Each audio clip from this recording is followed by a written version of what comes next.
ஓம் அகர முதல எழுத்தெல்லாம் ஆதிபகவன் முதற்றே உலகு கற்றதனால் ஆய பயனென்கொல் வாலறிவன் நற்றாள் தொழார் எனின் மலர்மிசை ஏகினான் மானடி சேர்ந்தார் நிலமிசை நீடுவாழ்வார் வேண்டுதல் வேண்டாமை இலானடி சேர்ந்தார்க்கு யாண்டும் இடும்பை இல இருள் சேர் இருவினையும் சேரா இறைவன் பொருள் சேர் புகழ் புரிந்தார் மாட்டு பொறிவாயில் ஐந்தவித்தான் பொய்தீர் ஒழுக்க நெறி நின்றார் நீடு வாழ்வார் தனக்குவமை இல்லாதான் தாழ் சேர்ந்தார் கல்லால் மனக்கவலை மாற்றலரிது அறவாழி அந்தணன் தாழ் சேர்ந்தார் கல்லால் பிறவாழி நீந்தலரிது கோளில் பொறியில் குணமிலவே என் குணத்தான் தாளை வணங்காத்தலை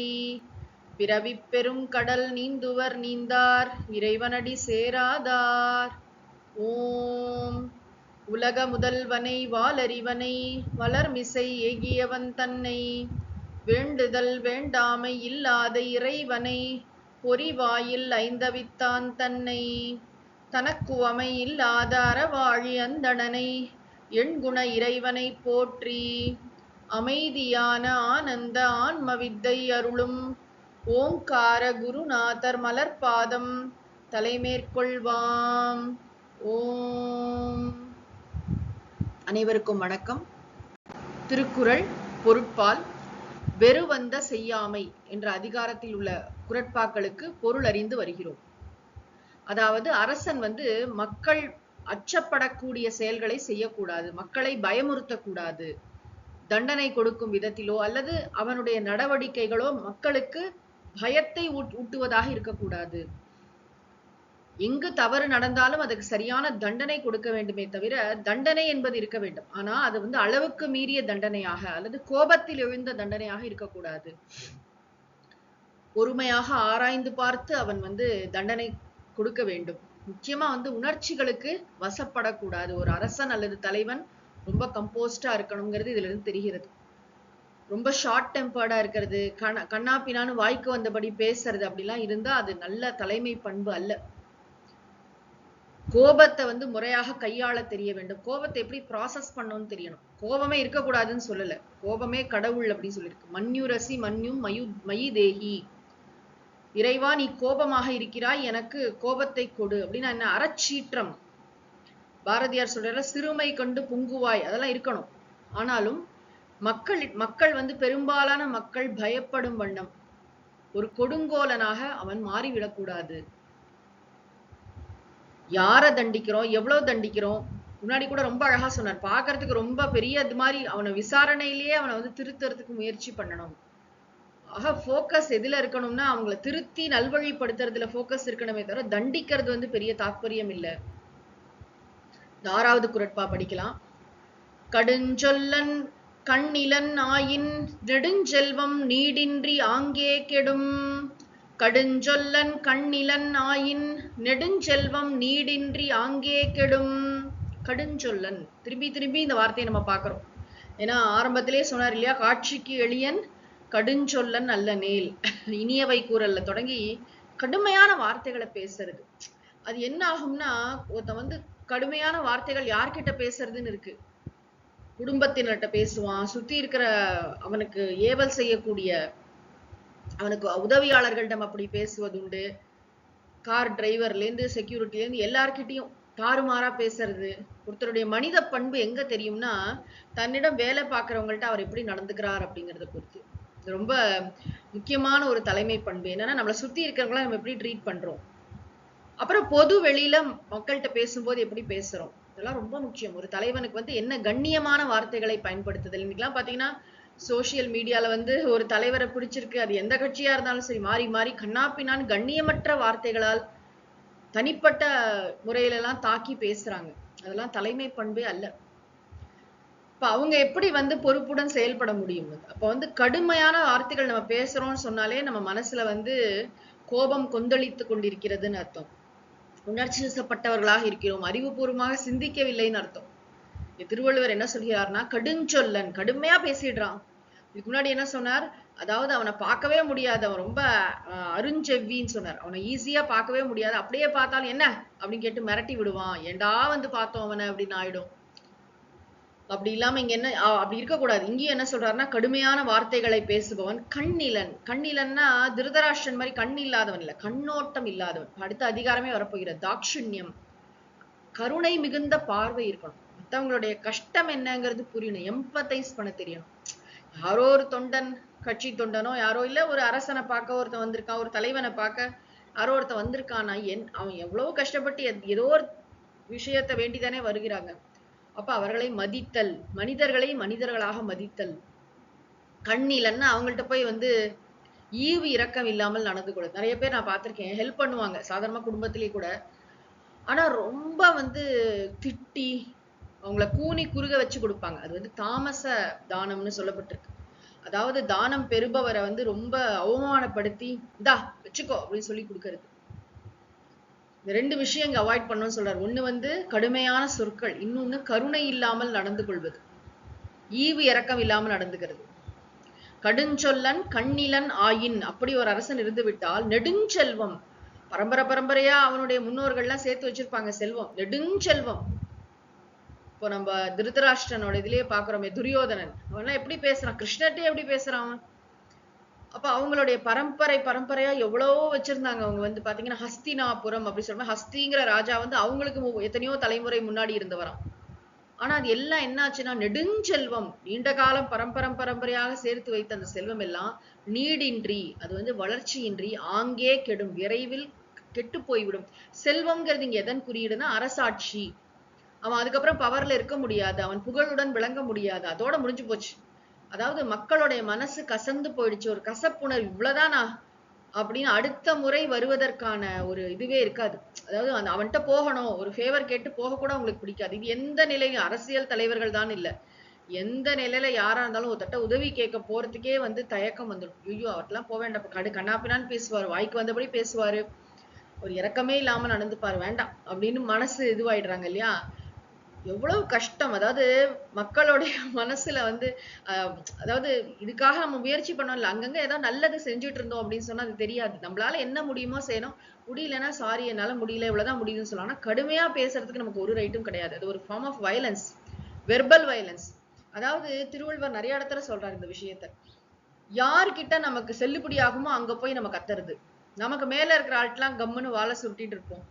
யார் நம்மள திருப்பி திட்ட மாட்டாங்களோ, யார் நம்ம கிட்ட கத்த மாட்டாங்களோ அவங்கள்ட்ட ஏறுறது. இதெல்லாம் நடக்குதா இல்லையா உலகத்துல. அப்ப கடுமையான வார்த்தைகளை யார்ட்ட வேணா பேசலாம். ஏன் பேசுறான், அவன் ஒரு பவர்ல இருக்கான், அவன் ஒரு பொசிஷன்ல இருக்கான்னு பேசுறான். எதுல இருந்தாலும் பேசக்கூடாது. மனித பண்பு மிக முக்கியம். மனிதர்கள் நாம் எல்லோரும் மனிதர்கள், மனித உடல்களில் வாழ்கின்ற உயிர்கள். இன்னொருபடி இப்ப மேல போய் நமக்குள்ள தெய்வம் இருக்கிறது, தெய்வம் நீ என்று உணர். நீங்க கவனிச்சு பாத்தீங்கன்னா நம்மளுடைய பண்பாட்டுல மட்டும்தான் கைய குவிச்சு வணக்கம் நமஸ்காரம் அப்படி ஏன் சொல்றோம், ஹாய் ஹலோ, அதுக்கும் அந்த கையை ஏன் குவிக்கிறோம்னா, வயசுல சின்ன குழந்தை, ஒரு 3 வயசு குழந்தைய பார்த்து கூட நமஸ்தே அப்படி சொல்ல. ஏன்னா அந்த குழந்தைக்குள்ள இருக்கிற தெய்வத்தை நாம் பார்க்கிறோம். தெய்வம் நீ என்று உணர்ன்னு சொன்னார் இல்லையா பாரதியார். இப்ப அந்த சிந்தனையோடு யார் வந்தாலும், அது அரசனோ பிரஜையோ தலைவனோ யாராக இருந்தாலும் சரி, எவ்ரிபடி டிசர்வ்ஸ் அவர் லவ் அண்ட் ரெஸ்பெக்ட். அந்த யூனிவர்சல் பிரதர்ஹுட், இதான் சுவாமி விவேகானந்தர், உலகம் முழுக்க இருக்கிறது ஒரே ஒரு மனித இனம், எல்லோரையும் நாம் நேசிக்கணும், எல்லாருக்கும் நம்ம சேவை பண்ணணும்னு சொன்னார் சுவாமிஜி.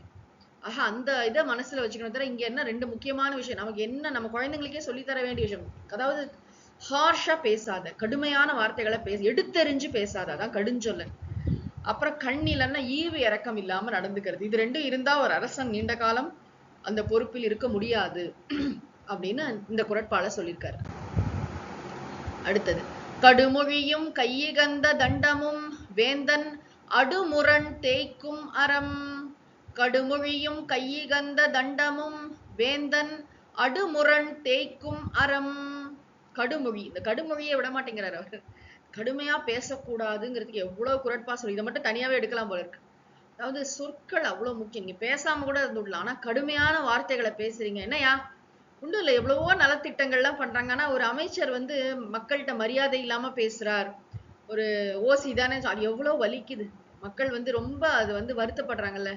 நம்மள வந்து எவ்வளவு மட்டமா நினைக்கிறாங்க. நம்ம போடுற ஓட்டை வாங்கிட்டு தானே இவங்க எல்லாம் ஆட்சி பொறுப்புக்கு வராங்க அப்படின்னு நினைக்கிறாங்க. அப்படி செய்யக்கூடாது. வந்து தசரதர் வந்து அவ்வளவு கண்ணும் கருத்துமா இருப்பாராம். அவருடைய இதெல்லாம் யாகம்லாம் நடக்கும் பொழுது ஒருத்தர் கூட சாப்பிடாம போயிடக்கூடாது. இந்த சாப்பிடுறவங்க எல்லாம் ஒழுங்கா பந்தி விசாரிக்கணும். பந்தி விசாரிக்கிறது அது வந்து பெரிய பெரிய விஐபிஸ் மட்டும் இல்ல, எல்லாருமே அத்தனை பேரையும் உட்கார வச்சு அவங்க நல்லபடியா சாப்பிட்டாங்களா, அது வந்து இன்ஸ்ட்ரக்ஷன்ஸ் கொடுக்குறாரு அந்த மினிஸ்டர்ஸ் கிட்ட எல்லாம். யாரும் வந்து மக்களை வந்து மரியாதை குறைவாக பேசக்கூடாது. ஒரு அரசன் எப்படி இருக்காரு பாருங்க தசரதர். இந்த சின்ன சின்ன விஷயம் கூட யாரும் மனசு வருத்தப்படக்கூடாது. ஒரு பாமரன் வரானா அவனை மரியாதையோட உட்கார வச்சு சாப்பாடு போடணும். இங்க என்ன சொல்றாருன்னா கடுமொழியும், கடுமொழியும்னா கடுஞ்சொற்கள் பேசுறது, அப்புறம் கையகந்த தண்டமும், அளவுக்கு மீறிய தண்டனை. இப்ப நம்ம பாக்குறோமே கண்ணகி கதையில என்ன சொல்ற, தேரா மன்னா, எடுத்த உடனே தேரானா ஆராய்ச்சி செய்யாத மன்னனே. சரியா ஆராய்ச்சி பண்ணாம ஓவரா தண்டிச்சிடுறது. ஒரு சின்ன குற்றத்துக்கு கொலை, அதாவது அவனோட உயிரே பறிச்சிடுறது. அது வந்து அளவுக்கு மீறிய தண்டனை, கையகந்த தண்டம், அளவுக்கு மீறிய தண்டனை. வேந்தன், ஒரு அரசன் கிட்ட வந்து இந்த 2 பண்புகள் இருக்குன்னு வச்சுக்கோங்களேன். அதாவது கடுமையான வார்த்தைகளை பேசுறது, தாறுமாறா தண்டனை கொடுக்கிறது, அளவுக்கு மீறிய தண்டனை. யாரை எப்படி தண்டிக்கிறோம் இருக்கு. இப்ப வந்து துரோகிகள், அந்நிய நாட்டுல இருந்து ஊடுருவி வந்தவங்க, அது அவங்கள நம்ம ஹேண்டில் பண்ற முறை வேறு. இப்ப சாதாரணமா தூதுவர்கள்லாம் கொல்லக்கூடாது அப்படின்னு அதுல நிறைய அறங்கள்லாம் இருக்கு. குடிமக்களை பொறுத்த வரைக்கும் யாருக்கு எந்த குற்றத்துக்கு எந்த பனிஷ்மெண்ட், இந்த ஆனா இது பண்ணணும், நன்றாக ஆராய்ச்சி பண்ணணும் இல்லையா. அதை வந்து அதுக்கு நேரம் எடுத்துக்கணும். முன்பே சொன்ன மாதிரி அந்த காலத்துல வந்து நீதி வழங்குவதும் அரசனுடைய பொறுப்பாக இருந்தது. இப்ப நீதித்துறைன்னு தனியா இருக்கு. அப்ப அரசனே அதையும் பார்த்துட்டு இருந்ததுனால வந்து அதுக்கு நேரம் கொடுக்கணும். அதை பத்தி நன்றாக தீவிரமாக ஆராய்ச்சி செய்து பார்த்த பிறகு தண்டனையை முடிவு பண்ணும். கோமா இருக்கு பட்டுன்னு ஒரு தண்டனையை கொடுத்து ஆளே காலி பண்ணிட்டான்னு வச்சுக்கோங்க. அதனாலதான் ஒரு கண்ணகி வந்து மதுரையே எரிச்சுட்டா. ஆக அப்படிப்பட்ட வேந்தன் அடுமுரன்னா, அடு அப்படின்னா பகைவரை அழிக்கின்ற, முரண்னா போர்க்கருவி, அதனை தேய்க்கும் அறம். அறம்னா நமக்கு தெரியும் ரம்பம்.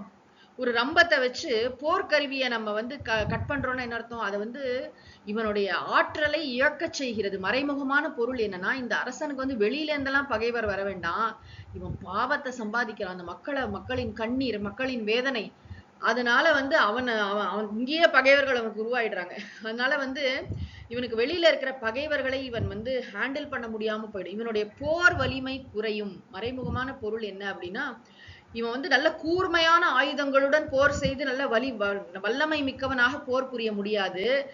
இந்த மாதிரி ஒரு அரசன்ட்ட இந்த 2 குற்றங்களும், என்ன 2 குற்றங்கள், கடுமையான சொற்களை பேசுவது, அளவுக்கு மீறி தண்டிப்பது, இது 2 இருக்குன்னு சொன்னா அவனுடைய போர் கருவிகளை வந்து அதுவே தேய்ச்சிடும். அந்த பண்புகள் வந்து அவனை சிறந்த அரசனாக போரில் வெல்ல விடாது. இது சைக்கலாஜிக்கலா ஒரு விஷயம் இருக்கு. இப்ப அரசன் வந்து இப்படி கனாபிரான் தண்டிக்கிறான், பௌரங்கசீப் மாதிரி இருக்கான்னு வச்சுக்கோங்களேன், அந்த போர் வீரர்களுக்கே பிடிக்காது. என்ன போ, யாருக்காக உயிரை கொடுக்குறோம்னு ஒண்ணு இருக்குல்ல. அந்த காலத்துல அரசனுக்காக தானே. இன்னைக்கு வந்து நம்ம ராணுவ வீரர்கள் நாட்டுக்காக, இந்திய நாட்டுக்காக போய் நிக்கிறாங்க. அந்த காலத்துல அரசன் மீது இருக்கிற அபிமானம், அரசன் மீது இருக்கிற அன்பு, அவனுக்காக உயிரே கொடுக்கணும்னு போய் நிற்பாங்க. இப்ப அரசன் கொடுங்கோலனா இருக்கான், ரொம்ப கடுமையான வார்த்தைகளை பேசுறான், ஈவு இறக்கமே இல்லாம தண்டனை கொடுக்குறான்னா அந்த அந்த வீரர்களுக்கே இது குறைஞ்சு போயிடும். அந்த போர் செய்கின்ற அந்த தன்மை குறைஞ்சு போயிடும். ஆமா போ, இவனை போய் போர் செஞ்சு ஜெயிக்க வச்சு என்ன சாதிக்க போறோம் அப்படின்னு ஒரு நம்பிக்கை இழந்து விடுவார்கள், உற்சாகம் இழந்து விடு. அதனால இவன் வந்து எப்படி இருந்தாலும் போர்ல இவன் தோத்து போயிடுவான்னு அர்த்தம். அதாவது இது 2 விஷயமா சொல்றாரு. ஒண்ணு வந்து இவனோட லிட்டரலா எடுத்துக்க முடியாது. இதை வந்து அவனுடைய போர் கருவிகள் எல்லாம் அறுக்கும் ரம்பம் அப்படிங்கிறது எப்படி, இது ஒரு மெட்டஃபார், இது ஒரு உருவகம். இதை வச்சு என்ன சொல்ல வர்றாருன்னா, வீரர்கள் நம்பிக்கை இழப்பார்கள். யாருக்குமே அவனை பிடிக்காது. என்ன இவன்கிட்ட போய் வேலை செய்யறோமே அப்படின்னு ஒரு சலிப்பும் ஒரு இதுவும் ஒரு என்னனாலும் வந்து கடைசியில இவன் மக்களுடைய பிரச்சனையை புரிந்து கொள்ளாதவனாக, மக்கள் மீது அன்பு இல்லாதவனாக, மக்களுக்கு நலங்களை செய்யாதவனாக, கடுமையான சொற்களை பேசுபவனும், அளவுக்கு மீறி தண்டனை கொடுப்பவனும், இப்படிப்பட்ட அரசன்ட்ட போய் நம்ம வேலை பார்க்கிறோமே, இவனை சாதிச்சு கொடுத்து என்ன ஆக போகுது அப்படின்னு ஒரு மெத்தனமான போக்கு வந்துருமா. அதனாலேயே அவன் போரில தோத்து போக வாய்ப்பு ஜாஸ்தின்னு சொல்றாரு. இனத்து ஆற்றி எண்ணாத வேந்தன் சினத்து ஆற்றி சீரின் சிறுகும் திரு. இனத்து ஆற்றி எண்ணாத வேந்தன் சினத்து ஆற்றி சீரின் சிறுகும் திரு. நீங்க கவனிச்சு பாத்தீங்கன்னா இந்த அதிகாரங்கள்ல, முக்கியமா இந்த 2-3 அதிகாரங்கள்ல அவர் வந்து திரு, செல்வம், அந்த வார்த்தையை நிறைய பயன்படுத்துறார். அரசனுடைய செல்வம் அப்படின்னா என்ன அர்த்தம், என்ன மறைமுகமா என்னன்னா அது ராஜ்யஸ்ரீ, ராஜ்யலக்ஷ்மி, அரசாட்சி இருக்கிறது, அரசாட்சி பொறுப்பே ஒரு பெரிய செல்வம். ஏன்னா அதோட எல்லா பவரும் வருது இல்லையா? கஜானா பொறுப்பு, எல்லா பொறுப்பு, அந்த செல்வம். தனிப்பட்ட முறையில ராஜா 4 பங்களா வச்சிருக்காரா, அந்த இது இல்ல. அரசாட்சி எனப்படும் செல்வத்தை அவன் இழந்து விடுவான். அதுக்கப்புறம் மக்கள் அவனை அந்த காலத்துல நம்ம முடியாட்சின்னு சொன்னா கூட மக்களால் விரும்பப்படுபவன், மக்களால் நேசிக்கப்படுபவன் தான் புகழ் ஒளியுடன் விளங்க முடியும். அவனுடைய இதுதான் நீண்ட காலம் நிற்கும்.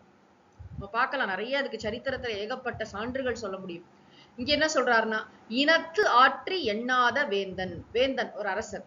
இனத்து ஆற்றி, இனம்னா என்ன? கூட அமைச்சர்கள்லாம் எப்படி இருக்காங்க? அடுத்தது அமைச்சர்கள் வரப்போகிறது. அமைச்சர்கள் ரொம்ப முக்கியம். தசரதற்கு எப்படிப்பட்ட அமைச்சர்கள்லாம் இருந்தார்னு வால்மீகி சொல்றார். ராவணனுக்கு எப்படிப்பட்ட அமைச்சர்கள்லாம் இருந்தார் சொல்றார். இனத்து ஆற்றினா அவங்கள்ட்ட டிஸ்கஸ் பண்ணணும். அவர்கள் நல்ல வல்லமை மிக்கவர்களாக, அறிவிலும் ஒழுக்கத்திலும் சிறந்தவர்களான அமைச்சர் குழு. ராமரை பத்தி அழகா ஒரு வார்த்தை வரும், கல்யாண அபிஜனகா. நல்லோரால் சூழப்பட்டவராக ராமர். சுத்தி நல்ல ஆளை வச்சுக்கணுமா. பெரியாரை துணைக்கோடல் படிச்சோம் அதுக்கு முன்னாடி. ரொம்ப முக்கியம். ஒரு தலைவர் அல்லது அரசனுக்கு சுத்தி இருக்கிற ஆள் எப்படி இருக்காங்க, அட்வைஸ் பண்ற ஆள் எப்படி இருக்காங்கிறது ரொம்ப முக்கியம். நான் முன்னாடியே சொல்லியிருப்பேன். ஒரு பெரியவர் என்கிட்ட சொன்னார், அது ரொம்ப உண்மை கூட. அதாவது தினப்படியில யார்கிட்ட நம்ம பேசுறோமோ, ஒரு 5 பேர் தினம் பேசுறோம்னு வச்சுக்கலாம். ஒரு ஃப்ரெண்டு, ஒரு வீட்டுல இருக்கிறவங்க, அவங்களுடைய அதோடைய, அதாவது அவங்க 5 பேர்கிட்ட பேசுறோம்ல, அதோட எசன்ஸ் தான் நம்பலாம்.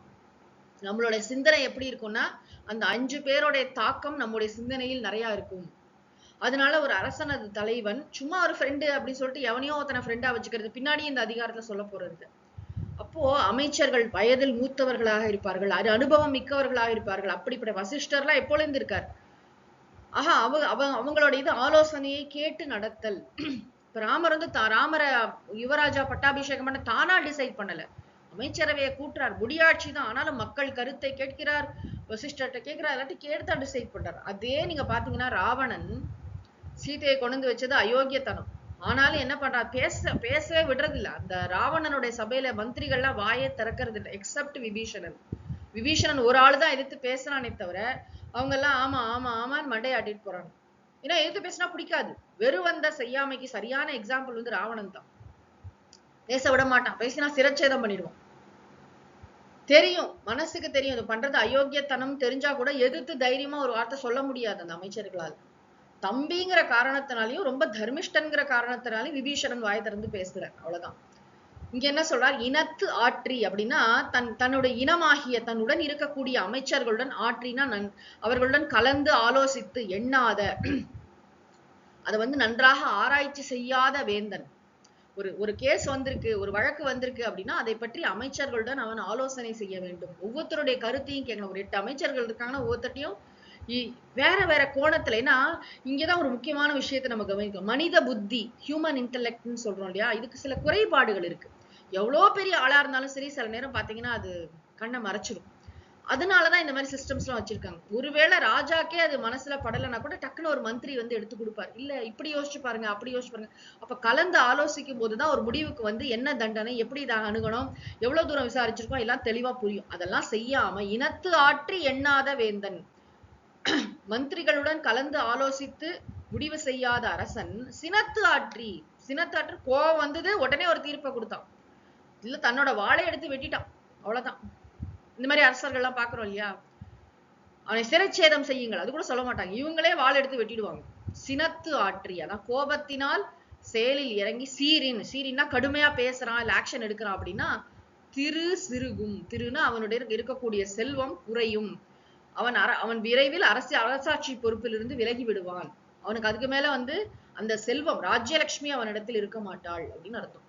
இவ்வளவு முக்கியமான குரட்பாப்பாருங்க. நம்மளே கூட வீட்டுல ஏதோ ஒண்ணு பண்றோம்னா, வீடுனா அம்மா அப்பா பெரியவங்க குழந்தைங்க எல்லாம் டிஸ்கஸ் பண்ணி தான் டிசைட் பண்ணும். சும்மா ஏனோ தானோன்னு டிசைட் பண்றது. முக்கியமா கணவன் மனைவி குடும்பத்துக்கும் நம்ம இதை அப்ளை பண்ணலாம். டிஸ்கஸ், அதாவது எந்த ஒரு விஷயத்தை இறங்கிறதுக்கு முன்னாடியும் ப்ராப்பரா அதை கன்வே பண்றது, அதை பற்றி ஒரு கலந்து ஆலோசிக்கிறது. நமக்கு ரொம்ப பிடிச்சிருக்கலாம், ஆனா அது மத்தவங்களுக்கு என்ன மாதிரி கஷ்டத்தை தரும், மத்தவங்களுக்கு அதுல ஏதாவது சிக்கல் இருக்கா, பண்ண முடியுமா முடியாதா, அந்த ஒரு ஸ்பேஸ் இருக்கணும் கண்டிப்பா. அது ஜென்டலா உட்காந்து பேசி எப்படி இதை சால்வ் பண்ண, இந்த மாதிரி ஒரு விஷயம் இருக்கு, எனக்கு இந்த மாதிரி தோணுது, பண்ண முடியுமா முடியாதா, வேற எப்படி பண்ணலாம். ஒரு எக்ஸாம்பிளுக்கே சொல்றேன். ஒரு வீட்டுல ஒரு ஹஸ்பண்ட் திடீர்னு ஒரு எல்லாரையும் கூப்பிட்டு சாப்பாடு போடணும்னு நினைக்கிறாரு. ஒய்ஃபுக்கு உடம்பு சரியில்லையோ ஏதோ ஒரு ரீசன் அவங்களுக்கு முடியல.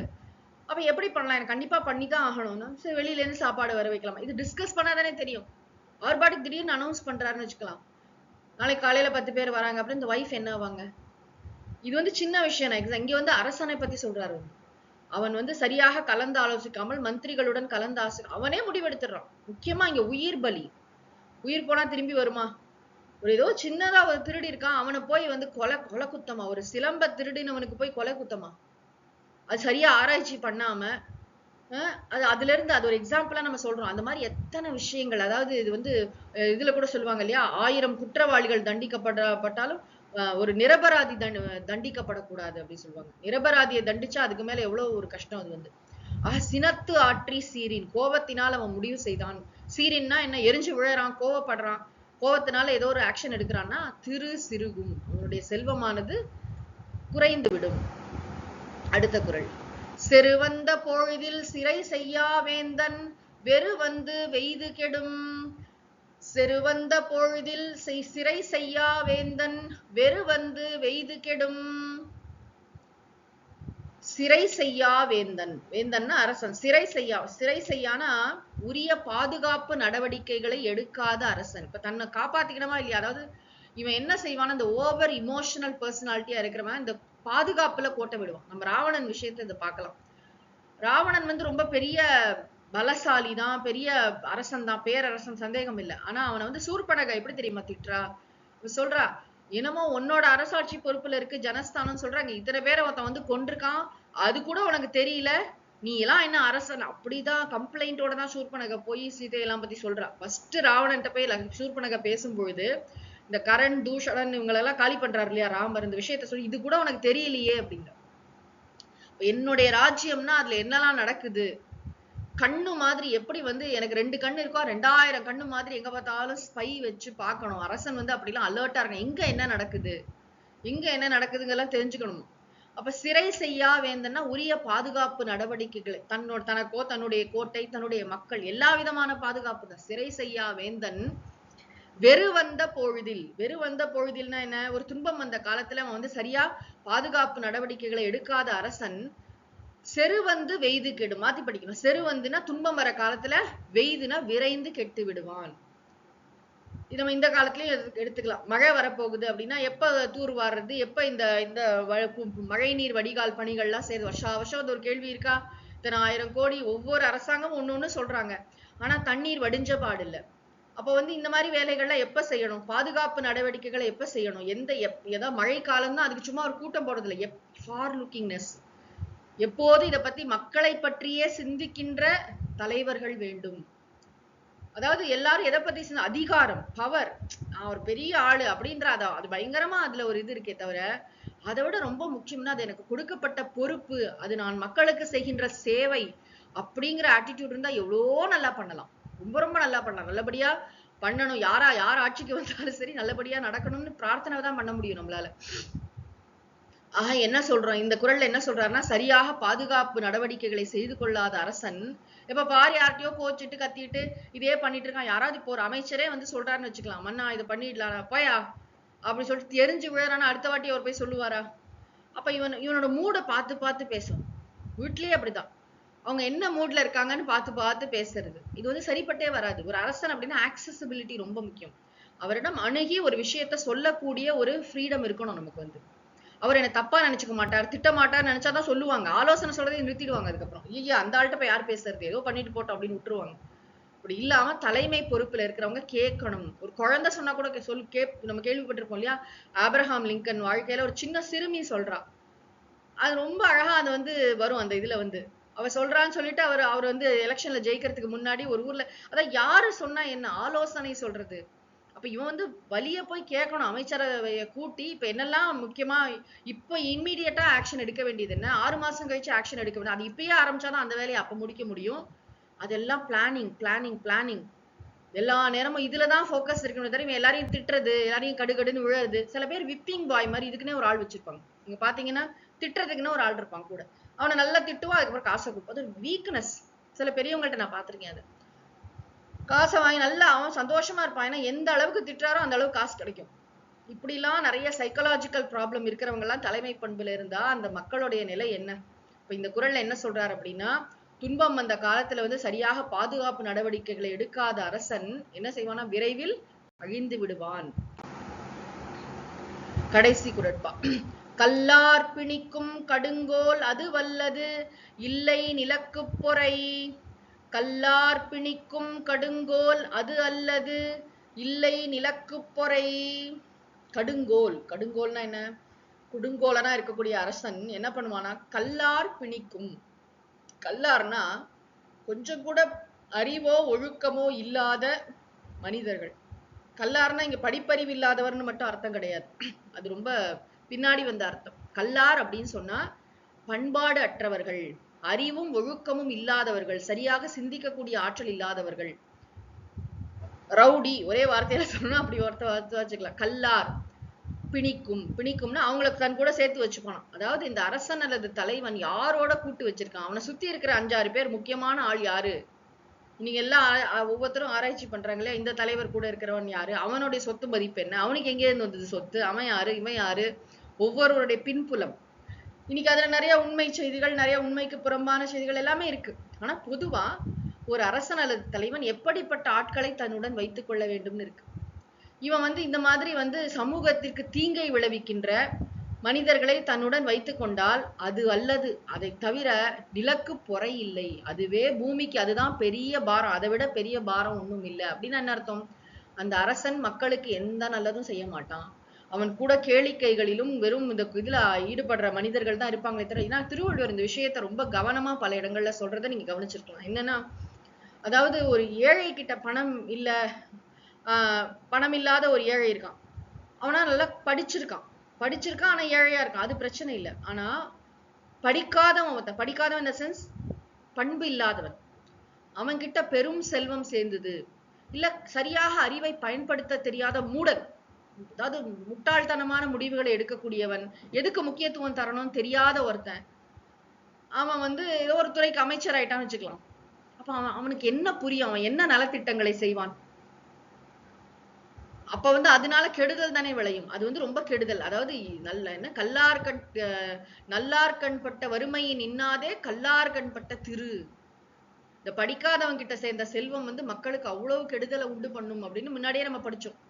இங்க என்ன சொல்றாரு அப்படின்னா, கடுங்கோல்னா கடுமையாக நடந்து கொள்ளக்கூடிய அரசன். இங்க வந்து முக்கியமா கடுமையான வார்த்தைகளை பேசி அளவுக்கு அதிகமாக தண்டனை கொடுத்து மக்களை பயமுறுத்தக்கூடிய அரசன் கல்லார் பிணிக்கும், மூடர்களை தன்னுடன் சேர்த்து வைத்துக் கொள்வான். அவனோட பார்த்தனா அவன் எடுக்கிற முடிவு எல்லாமே ரொம்ப தாறுமாறா இருக்கும். மக்களுக்கு வந்து சரியான பிரயோஜனத்தை தரக்கூடியதா இருக்காது, பிராக்டிக்கலாவே இருக்காது.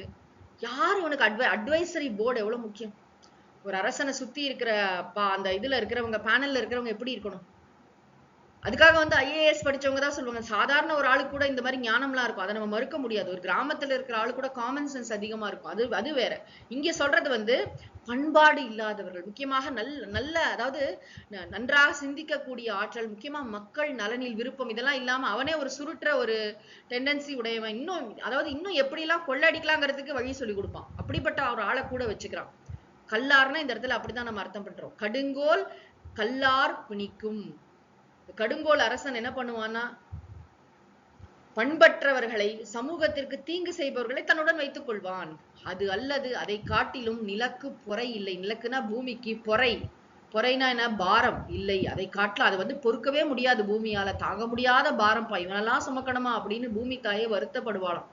இப்படிலாம் இருக்கக்கூடாது. நம்மிடம் இந்த பண்புகள்லாம் இருந்தா நம்ம சரி பண்ணிக்கணும். இப்ப நம்மளே ஒரு சின்ன ஆபீஸ்ல ஒரு பொறுப்புல இருக்கோம் அப்படின்னு சொன்னா நம்ம கிட்ட யாரும் வந்து ஃப்ரீயா அதுக்குன்னு வந்து ஓவரா வந்து யார் வேணாலும் நம்மளை ஏமாத்த முடியும். சீட்டிங் பத்தி இங்க சொல்லல. ஒரு விஷயத்த சொல்றதுக்கான ஒரு ஸ்பேஸ் இருக்கணும். ஏன்னா மற்றவங்களுக்கு என்ன ப்ராப்ளம் அப்படிங்கிறது அவங்க பேசினாதான் நமக்கு தெரியும். ஏதோ ஒண்ணு நடந்துட்டு இருக்கு, அதை சொன்னா அவங்க கோச்சுப்பாங்க, அதனால சொல்லக்கூடாது. கோச்சுப்பாங்க, இந்த வார்த்தை தான். பாஸுக்கு தெரிஞ்சா கோச்சுப்பாரு, அதனால அவர்கிட்ட சொல்லல. அப்படி இல்ல, பாஸுக்கு தெரியணும். ஆபீஸ்ல நடக்கிற எல்லா விஷயம் நல்லது கெட்டதெல்லாம் அவருக்கு தெரிஞ்சாதான் அவர் சரியாக அந்த கம்பெனியை வழி நடத்த முடியும். அது வந்து வீடோ அலுவலகமோ யாராக இருந்தாலும் சரி, அந்த டிரான்ஸ்பரன்சி ரொம்ப முக்கியம். அங்க என்னன்னா பயம் இல்லாத தன்மை. இப்ப குழந்தைங்களே வந்து அம்மா அப்பாட்ட வந்து ஓப்பனா சொல்றாங்க அப்படின்னா அது ஒரு ஆரோக்கியமான குடும்பம்னு அர்த்தம். ஸ்கூல்ல இது நடந்தது, சப்போஸ் அப்பா திட்டாரு வச்சுக்கோங்களேன், அடுத்த வாட்டி சொல்றதுக்கு தயங்கும். ஐயோ சொன்னா அப்பா திட்டுவாங்க, அங்கதான் மறைக்க ஆரம்பிப்பாங்க. அப்படி இல்லாம ஓப்பனா சொல்லு, நீ சொன்னதுக்கு அப்புறம் நான் என்ன அதுல இருக்கிற ப்ரோஸ் கான்ஸ் என்னங்கறத நான் சொல்றேன் அப்படின்னு நிதானமாக அவங்கள்ட்ட சொல்லி கொடுத்தோம்னா ஓப்பனா அது வந்து எவ்வளவு பெரிய விஷயம். குழந்தைங்க வந்து ஒரு ஸ்டேஜ் வரைக்கும் தான் வெளிப்படையா அம்மா அப்பாட்ட வந்து சொல்லுவாங்க. ஸ்கூல்ல என்ன நடக்குது, காலேஜ் வரைக்கும் சொல்றது ரொம்ப நல்லது.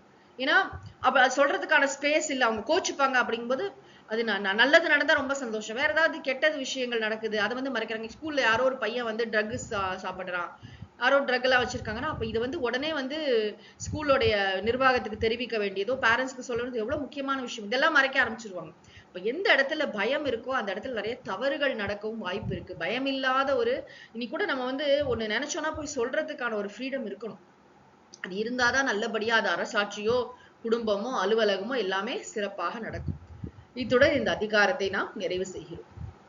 ஓதற்கு எளிதாய் உணர்தற்கு அரிதாகி வேதப் பொருளாய் மிக விளங்கி தீதற்றோர் உள்ளுதொறும் உள்ளம் உருக்குமே. வள்ளுவர் வாய்மொழி மாண்பு மூர்த்தி எல்லாம் வாழி எங்கள் மோன குருவாழி அருள் வார்த்தை என்றும் வாழி அன்பர் வாழி பராபரமே.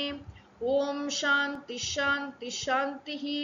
ஹரிஹி ஓம் தத்சத். திருவள்ளுவர் திருமலரடிகள் போற்றி போற்றி. சத்குருநாத மகாராஜ் கி ஜெய்.